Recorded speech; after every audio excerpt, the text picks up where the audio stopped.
지난 설교를 통해서 구원이 어떻게 우리에게 주어졌는지 그 첫 관문이라고 할 수 있는 그리스도와 성도의 연합에 대해서 함께 말씀을 나누었었습니다.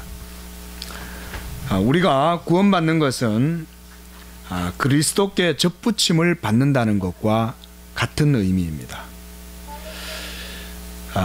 다 자주 많이 들어봤겠지만 우리가 구원받는다라고 하는 개념을 이렇게 좀 생각해 볼 수가 있습니다. 여러분들의 영혼이 그리스도와 접붙임을 받는 게 구원입니다. 또 여러 가지 다른 표현들도 있을 수 있겠죠. 그러나 교리적으로 이건 분명한 사실입니다. 성도가 그리스도께 접붙임을 받는다는 것은 영적으로 믿는 자가 그리스도와 연합한다는 것을 의미합니다. 성령은 성도를 그리스도에게 접붙여 주시는 분이요, 이러한 연합은 이미 만세전부터 계획된 것이었습니다. 영원전부터 하나님 안에 있는 신적인 작정, 우리가 이걸 이제 구원협약이다 이런 용어를 씁니다.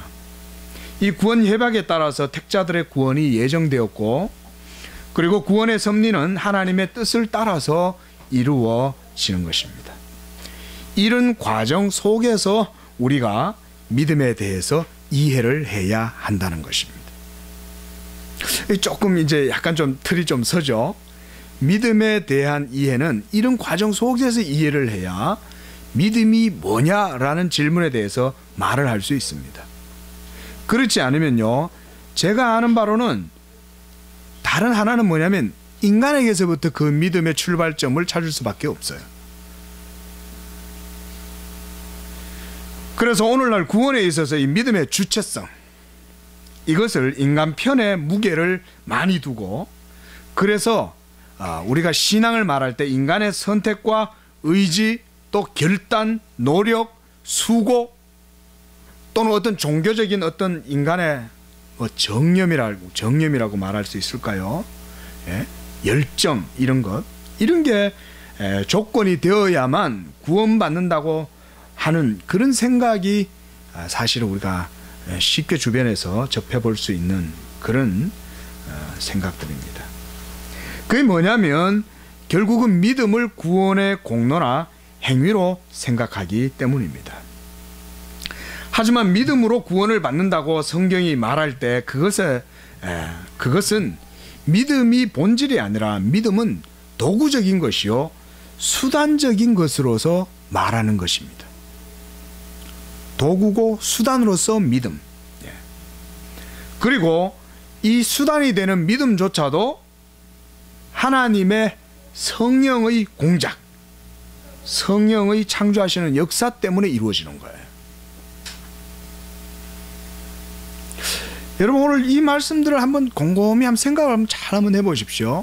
성령이 내 속에 믿음을 만들어서 또 나로 하여금 그 믿음을 소유하게 하고, 그리고 그 믿음을 칼빈의 표현에 의하면 숟가락, 도구로 사용해서 하나님이 주시는 구원의 은혜를 먹고 누리게 했다. 그래서 우리가 교리적인 용어로 보면 도구인이다, 믿음을 도구인이다, 이런 말을 합니다. 도구인.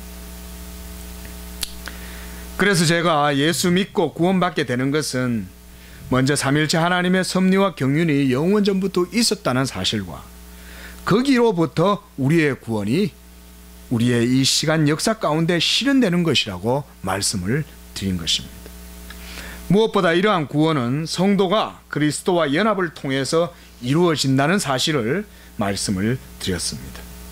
이 연합이 없이는 성도는 그리스도께서 이루신 그 구속의 의, 구속의 열매, 이것에 대한 그 어떤 구원의 효력도 누리지 못합니다.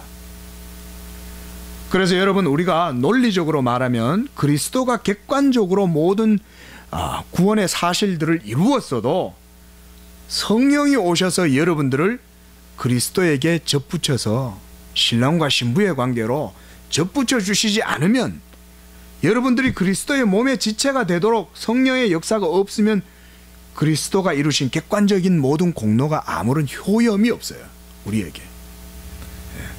성령은 바로 그런 일을 하시는 것이요, 그런 의미에서 접붙임이 바로 구원인 것입니다.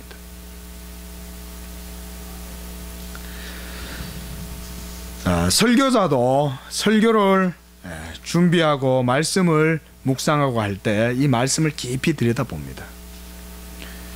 이 말씀을 여러분 깊이 들여다본다. 설교자가 이렇게 준비를 하면 말씀을 단순하게는 안 보겠죠, 그죠? 여러 가지 툴들을 이용해서 볼 것입니다.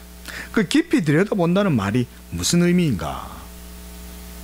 이건 뭐냐면 성경의 말씀을 단순히 문자 자체로만 보지 않고 그 해석에 대해서 종횡을 아우르면서 전방위적으로 성경을 본다, 이 말입니다. 제가 이 말씀 준비하면서 한번 이미지를 한번 떠올라 봤어요. 이걸 어떻게 설명을 좀 드리면 좋을까? 그런데 이미지가 하나 탁 떠올랐습니다. 여러분 그 다이슨 청소기 아시죠? 얼마 전에 뭐 어떤 댁에서는 사셨다고. 예.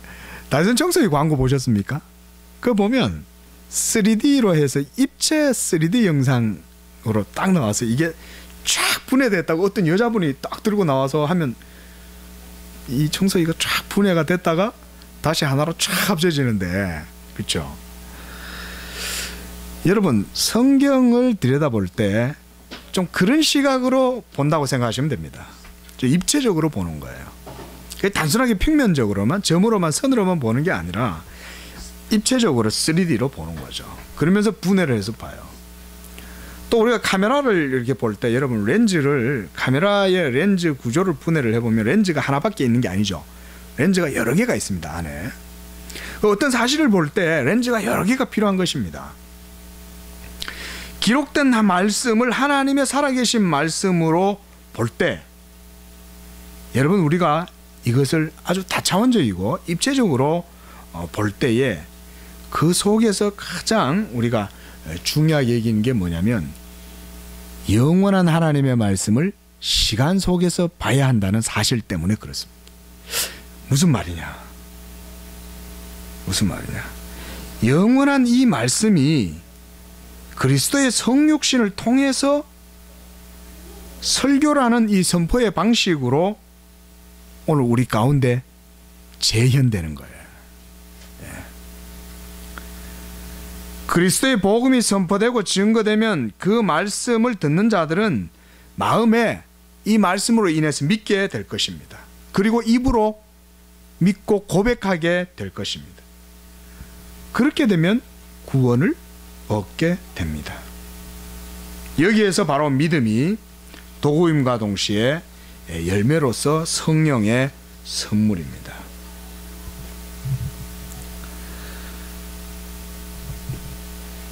제가 오늘 제목을 믿음의 발생 과정 이러면서 무슨 논문 발표하는 제목처럼 이렇게 붙였는데 가끔 뭐 이런 제목 좀 붙여도 뭐 괜찮을 것 같아서 이렇게 한번 붙여봤습니다. 뭐 본문에 따라서 좀 다르게도 바꿀 수도 있는데요. 일부러 한번 이렇게 해봤어요.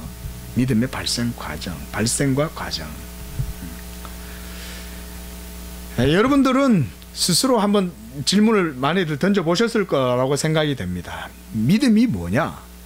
내가 하나님을 믿는다고 할 때 그 믿음은 또 뭐고? 이런 질문을 통해서 믿음의 발생과 그 과정을 우리가 생각을 해보게 될 것입니다. 먼저 성경은 믿음을 하나님의 선물이다 이렇게 말씀하죠. 그리고 이 선물은 값없이 얻게 되고 그리고 그렇게 해서 누리게 되는 구원입니다. 그러므로 믿음을 갖게 된다는 것은 구원을 얻게 된 것이요. 그리고 이 믿음은 선물로 주신 것입니다. 그러면은 우리가 이제 이 믿음을 깊이 한번 생각을 해볼 필요가 있죠. 그게 사람에게서 사람이 주체도 아니고 사람의 공로도 아니고 사람의 의지, 결단, 선택, 지혜, 어떤 인간의 어떤 종교적 어떤 열정 이런 것에서 나오는 것도 아니라면 과연 그 믿음이 그럼 뭘까? 그렇지 않습니까? 그러면 한번 생각을 해봐야 되는 것이죠. 그리고 성경은 그렇다면 그 믿음에 대해서 어떻게 말하고 있는가? 성경에 의하면 믿음은 영원전 하나님의 선택과 예정의 결과예요. 여러분들이 예수님을 믿는 것 자체가 하나님의 선택의 결과입니다. 그리고 하나님의 작정을 따라서 이 택하심을 입은 자가 예수 믿음으로 나오게 되고 그 믿음으로 의롭다 하심을 얻게 되고 구원의 열매를 누리게 됩니다.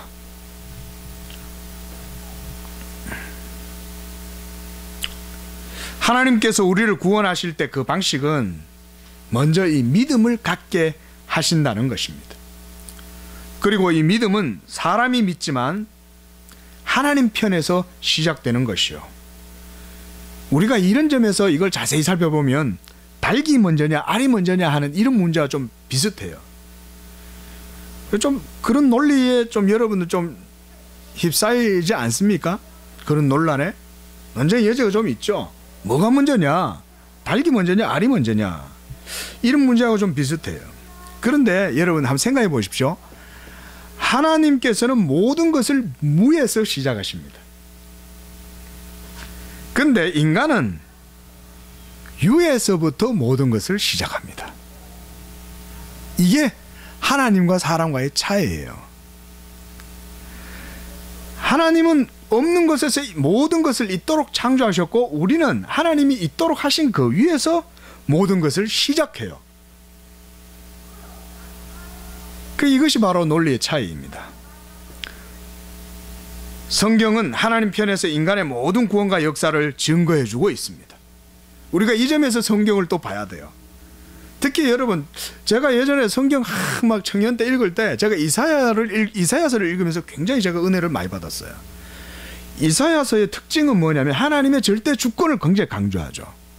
거기 보면요, 심지어 하나님 뭐라 그러냐면 나는 내 영광을 다른 자에게 결코 주지 않겠다, 이렇게 말씀하시는 거예요. 내 찬송을 우상에게, 다른 자에게 주지 않겠다, 사람에게 주지 않겠다는 거예요, 하나님께서. 그만큼 이사야서는 이와 같은 하나님의 구원의 주권에 대해서 강조합니다. 그래서 구원의 주체는 하나님이시요. 그리고 여러분, 우리가 하나님은 영이시고 그리고 그분에게는 회전하는 그림자가 없습니다. 그리고 지나간 천년이 밤의 한 경점과 같아요. 그래서 하나님께는 어제나 오늘이나 차이가 없습니다. 우리가 이게 너무 생소한 거죠. 그렇죠? 이게 너무 생소한 거예요.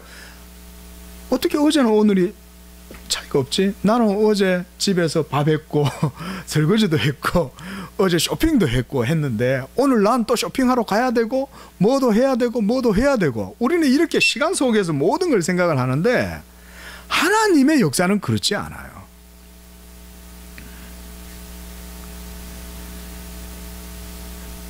그런데 사람은 시공간 속에서 하나님의 구원을 경험하게 됩니다. 그렇죠? 여러분들, 그래서 이 구원파들이 이런 걸 딱 짚고 들어와요. 그래서 당신 언제 구원받았습니까? 몇 날 며칠 몇 시에 구원받았습니까? 그 구원의 경험이 있습니까? 이렇게 물어요. 예. 그때 딱 장로교인들은 그 이단에 대해서 딱 이렇게 말하는 거예요. 하나님의 영원적 선택이 예수 그리스도의 믿음을 통해서 내게 증거를 준다. 내가 예수 믿는 것이 하나님이 나를 선택하신 증거다, 이렇게 말하면 돼요.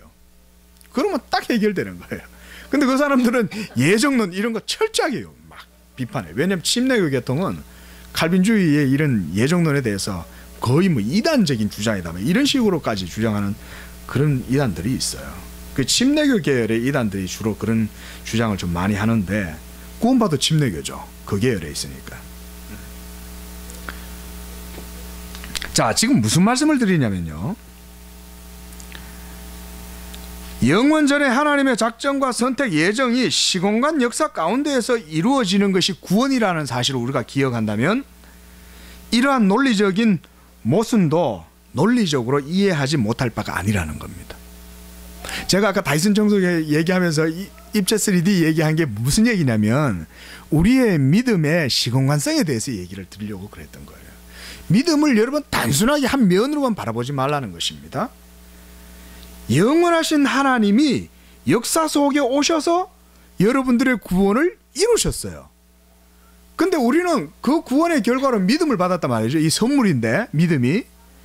근데 이게 내 것이냐 자꾸 생각을 한단 말이에요. 왜 내 거냐고 자꾸 생각하는지 아세요? 하나님을 시간 속에서만 파악하려고 하기 때문에 그래요. 하나님이 여러분들 구원하실 때는 이미 영원 전부터 결정하고 선택하고 이미 하나님의 뜻대로 이루어지는 거예요. 하나님이 영원전에 결정하셨으면 반드시 이루어지는 겁니다. 근데 우리는 시간 속에서만 자꾸 그 믿음에 대한 어떤 근거를 찾으려고 애를 쓴다는 것이죠. 그래서 제가 이 오후에 조금 약간 형이상학적인 얘기를 드린 겁니다. 영원 속에서 여러분들의 구원을 생각을 해라는 것입니다. 하나님의 영원하심에서 우리의 구원이 결정되었다. 그리고 여러분들의 구원은 하나님의 때에 따라서 하나님께서 그 섭리 가운데 여러분들을 때가 되어 부르신 것입니다. 이거 우리 목사님 오전에 소명이란 말씀하셨죠. 이게 바로 소명이에요. 소명, 부르심. 네. 그래서 제가 드리는 말씀은 구원의 주체가 인간이냐 하나님이냐 어디에 그 추의 무게를 두느냐에 따라서 구원의 과정과 논리가 서로 상반되기 인식이 될 수밖에 없는 겁니다. 중요한 문제죠. 여러분 이렇게 생각하면 돼요. 조금 더 말씀드려 볼까요? 특히 여러분 이런 문제에서 우리가 가장 주목할 수 있는 문제 가운데 하나가 뭐냐면 그리스도의 성육신입니다. 언뜻 빨리 눈치가 오시죠, 그죠?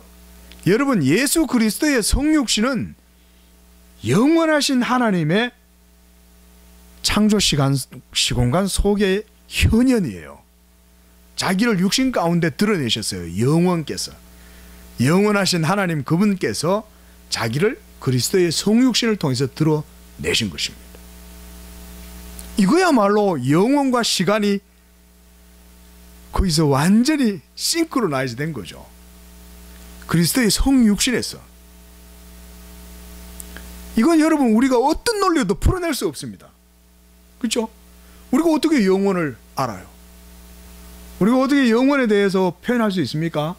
다만 우리가 시간 속에 살면서 시간의 뇌리 속에 사로잡혀갖고 그저 우리가 말만 영원 되낼 뿐이지 우리가 영원에 대해서 정확히 몰라요. 하나님만 알아요. 이건 명제적으로 분명한 사실이죠. 하나님 이외에는 영원에 대해서 말할 수 있는 그 어떤 존재도 없죠. 왜냐하면 하나님만 영원하시니까. 그런데 놀랍게도 예수 그리스도는 그분의 인격 가운데 영원과 시공간이 같이 그 속에 같이 있는 거예요. 그리스도의 인격에. 그렇지 않습니까? 2000년 전에 예수 그리스도께서 이 세상에 성육신 하심으로 시공간 속에 그의 인격이 육화되셨잖아요. 절대로 논리적으로 조화될 수 없는 영원과 시간의 만남의 사건이 바로 그리스도의 성육신을 통해서 이제 영원히 영원과 시간 그 자체의 논리적 조화의 사건으로 남아있게 됐습니다.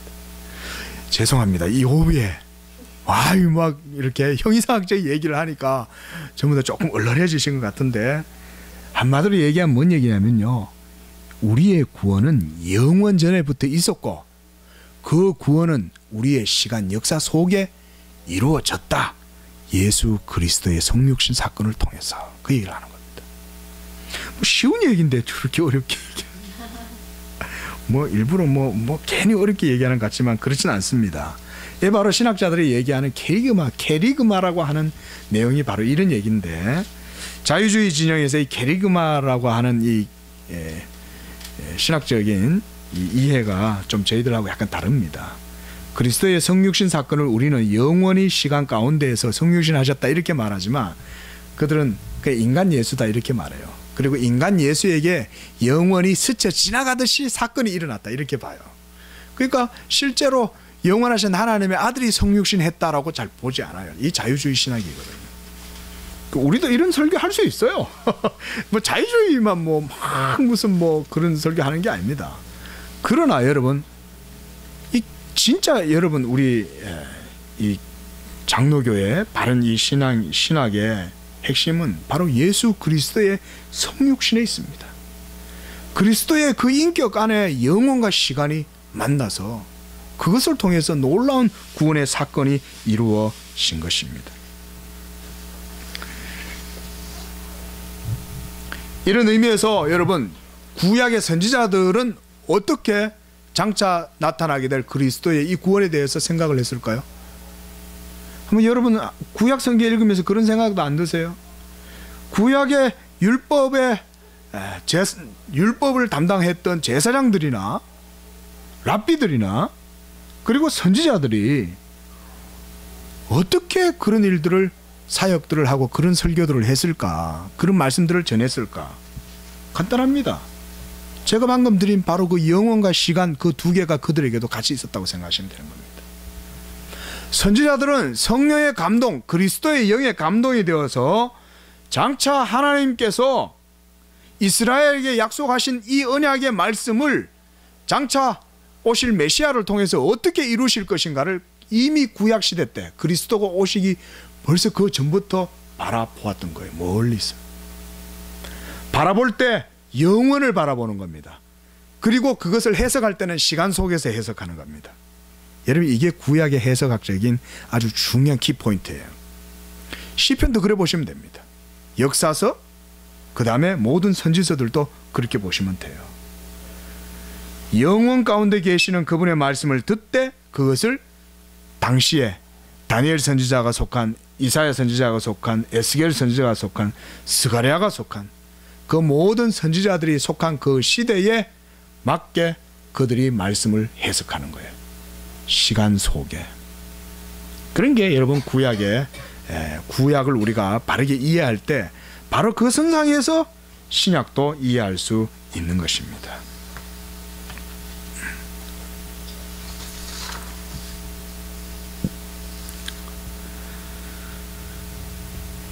여러분, 이러한 그 신약에 대한 해석에 대한 문제를요, 여러분 우리가 신약에도, 구약에 대한 그 해석을 신약에도 그대로 적용할 수 있습니다. 그 대표적인 게 바로 요한계시록이죠. 여러분 요한계시록 읽어보셨겠죠, 그죠? 읽어보시면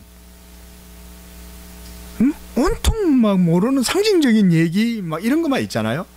그러니까 이게 진짜 상징적인 얘기인지 문자적인 얘기인지 막 헷갈리는 거예요, 이게. 그러니까 여러분 성경을 잘 알아야 요한계시록도 건전하게 읽을 수 있습니다. 성경에 대한 바른 이해가 없으면 요한계시록에 가서 반드시 길을 잃습니다. 그 요한계시록이 어려운 건 사실이에요. 그런 의미에서. 왜냐하면 성경의 정확한 이해를 바르게 가지고 있지 않는다면 요한계시록에서 잘못하면 이상한 문자주의 같은 데 빠져가지고, 안상홍이 증인에 가면요 요한계시록 가지고 막 계속 들먹여요. 그 새 이름 얘기해요. 새 이름. 그 뭔데? 그래 한번 보여줘 보세요. 그 새 이름이 뭐예요? 그래 봤더니 딴 거 아니에요. 그 성경 한 구절 속에 내가 새 이름을 주노니 했는데 그 새 이름이 바로 안상홍이에요. 그 논리에 사로잡혀 있다니까요. 그 제가 한 2시간을 앉아가지고 설명해 줬어요. 성경은 이렇게 봐야 되고, 그래서 여기서 말하는 이건 안상홍이가 아니고 예수 그리스도로 말미암아 성도들에게 하나님이 이런 거다, 뭐 이러지 얘기해줘도 절대 안 들어요. 끝까지 새 이름에서 못 벗어나요. 요한계시록 마지막 장에 딱 가면은 뭐가 나옵니까? 마지막 요한계시록 끝부분에 가면은 사도가 그리스도의 몸이 하늘에서 내려와서 신랑과 신부로 결혼한다 그러죠. 이런 게 전부 다 뭘까요? 다 예수 그리스도의 몸을 얘기하는 거예요, 여러분. 성육신하신 그리스도의 몸, 지금 하나님 보좌 우편에 앉아 계시는 그 그리스도의 몸이 장차 이 지상에 내려오면 이 지상의 모든 성도들과 거기에서 다 연합해서 결혼하고 신랑 신부처럼 결혼한다는 거예요. 이게 그때 이루어집니까? 벌써 이루어졌죠. 벌써 이루어진 걸 장차 이루어지는 것으로 보는 거예요. 예? 그거는 이제 완전한 구원의 실현이겠죠. 아직은 우리가 구원의 날이 더 남았으니까요. 이렇게 여러분 우리가 그리스도의 성육신을 통해서 하나님의 구원에 대해서 생각해 볼 수가 있는 겁니다. 예배를 일찍 마치려고 이렇게 시작했는데 설교의 서두가 이제 끝났습니다. 다들 막 갑자기 본문 잠깐만 보고 마치도록 하겠습니다. 오늘 본문 말씀은 특별히 우리가 중요하게 봐야 될 게 뭐냐면 17절이에요. 거기 한번 보십시오. 믿음은 들음에서 나며 들음은 그리스도의 말씀으로 말미암았다. 여러분, 여기서 믿음이 뭔가를 보여주는 거예요. 무슨 얘기입니까? 믿음은 우리 자신에게서가 아니라 하나님의 말씀이 역사하니까 믿음이 생겨난 거다, 이 말이에요. 이게 로마서 10장 17절 말씀은 바로 그겁니다. 믿음은 하나님의 말씀을 들을 때 그 들음 속에 성령이 역사하고 그 성령의 역사로 믿음이 생기는 거야, 이 말씀을 하는 것입니다. 그리고 14절에서 우리가 16절까지 말씀 보면 그들이 전하지 않으면 어떻게 들을 것이며 듣는 것이 없는데 어떻게 믿겠냐, 이렇게 말하는 것입니다. 그러면서 사도 바울은 15절에서 이사야 선지자의 이 말씀을 인용해서 말씀을 증거하는 것입니다. 제가 여러분 여기서 이제 결론입니다. 갑자기 목돈 툭 자르고 갑자기 결론인데, 사실은 앞에서 얘기 다 드린 거예요. 사실은요, 본론은요. 사도 바울이 이 19절부터 21절까지 누구에 대해서 얘기하냐면 바로 이스라엘 백성들을 향하여 말하는 겁니다. 믿지 아니하는 유대인들을 향해서 뭐라고 얘기하냐면 20절 보십시오. 21절 보십시오. 이스라엘에 대하여 이르되 순종하지 아니하고 거슬러 말하는 백성에게 내가 종일 내 손을 벌렸다. 이스라엘 백성들이죠. 여러분 한번 생각을 한번 해보십시오.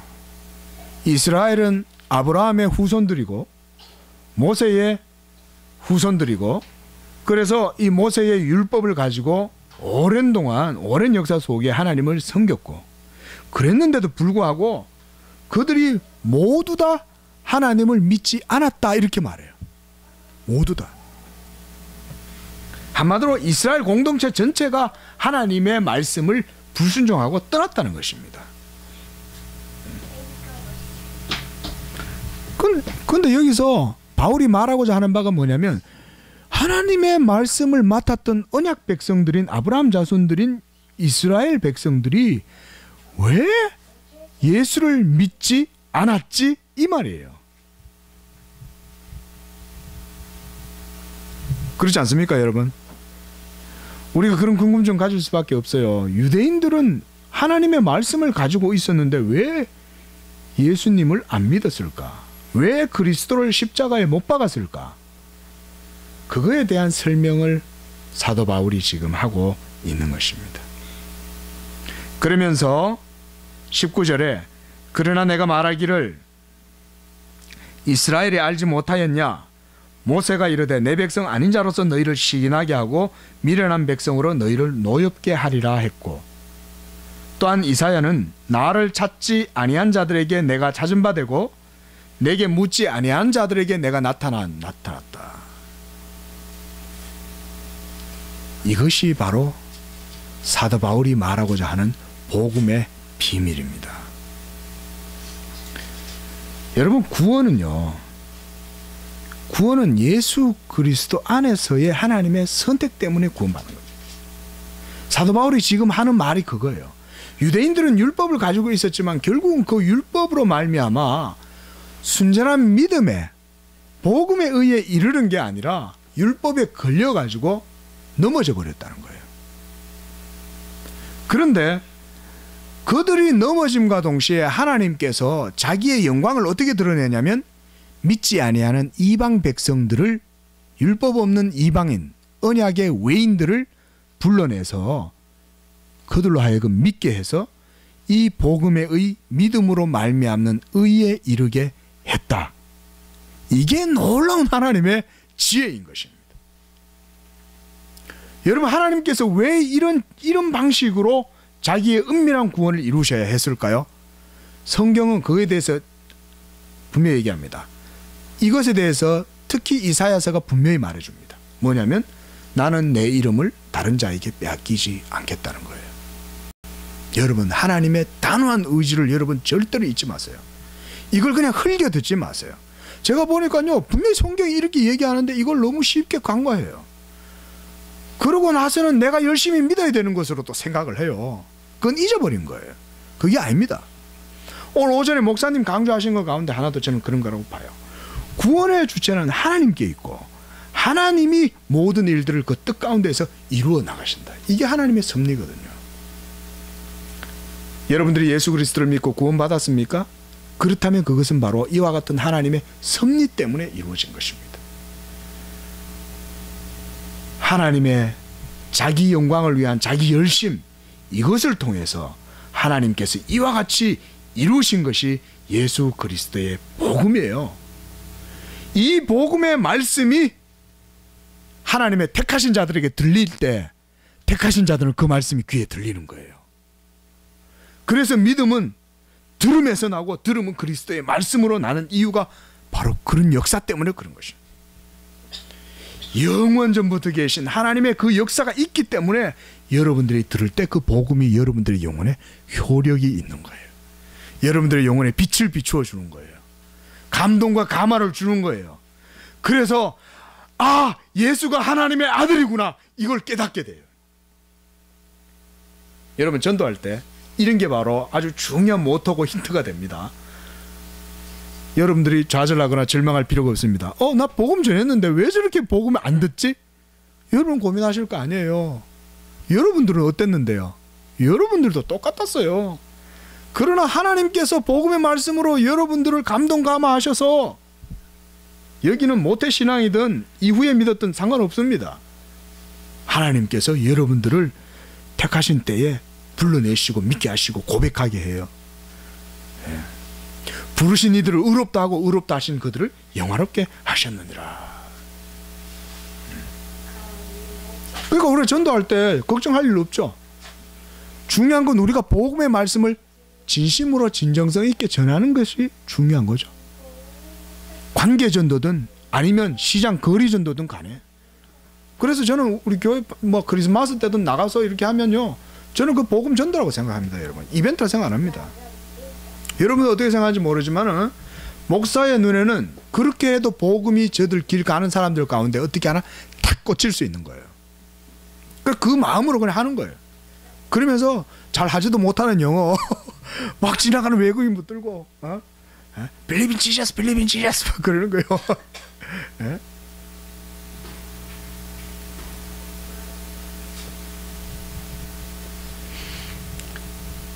여러분, 우리에게 주신 이 믿음은 바로 이와 같이 하나님의 선물입니다. 이 믿음으로 우리가 구원받은 것입니다. 이 믿음을 항상 감사하고 이 믿음을 잘 보존하셔서 여러분들의 영적인 삶에 언제나 경건의 승리가 있기를 주의 이름으로 축원합니다. 기도하겠습니다.